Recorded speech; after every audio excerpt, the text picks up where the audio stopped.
Hello, I'm Rosalind Gnatt. I'm a resident of Manhattan. I'm going to tell you about my friend Sandra. Sandra's a widow. Her husband Sean did not die for lack of health care. In fact, he received excellent, compassionate care for the final 5 years of his life in England. When Sean, an American citizen of 25 years, had a stroke while he was driving and hit a tree, he was rushed to the trauma center at Johns Hopkins. He survived, but his injuries were massive. Sandra and Sean co-owned a thriving business in Maryland and carried costly but comprehensive health insurance, they thought. After 3 years of treatment, operations, and rehab, enough claims had been rejected by their comprehensive coverage that their personal funds were depleted and their business leveraged to near bankruptcy. Sandra had no choice but to take her husband back to his birth country, where, despite the fact that he hadn't paid a cent in taxes for a quarter century, he was placed in an excellent long-term care facility. Sandra went home alone to try to revive and stabilize their livelihood. 4 years later, Sean died suddenly from complications of the brain injury he had sustained with the stroke and accident. He died surrounded by compassionate caregivers. His wife was 3,000 miles away. Sandra is angered at having been forced to be separated from her husband in his final years and grieves his passing without her presence. The country, however, who took Sean in and cared for him for 4 years, sent Sandra a bill for not 1 cent.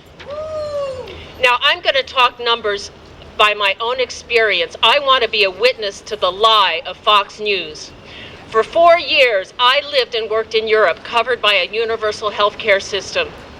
I needed their care in emergency and in everyday situations. The system was technically excellent, efficient, and humane. My taxes were 20% less than my combined tax, insurance premium, and deductible here in America. Thank you.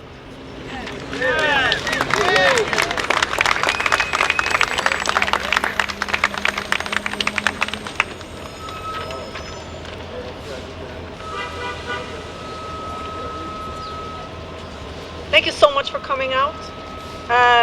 Please keep your ears open for more of these events as we go on, fighting for as strong a healthcare system as we can. Before I close out, you're welcome to stay around, hand out flyers to people passing by. The flyers, the narrow flyers that we have the numbers of Senator Schumer, thank you, and Senator Gillibrand on there. Call every day, let them know we're still out here, we're still demanding a robust public option. Pass them out to everybody you know. And if you're interested in getting involved in more Move On activities like this, staying in touch, being tuned into our updates on changing legislation, who to target, when, and how, please sign up on the moveon.org page. We're having an upcoming meeting soon, so if you register as a Move On member, you'll get emails and notifications about when and where our next meetings are.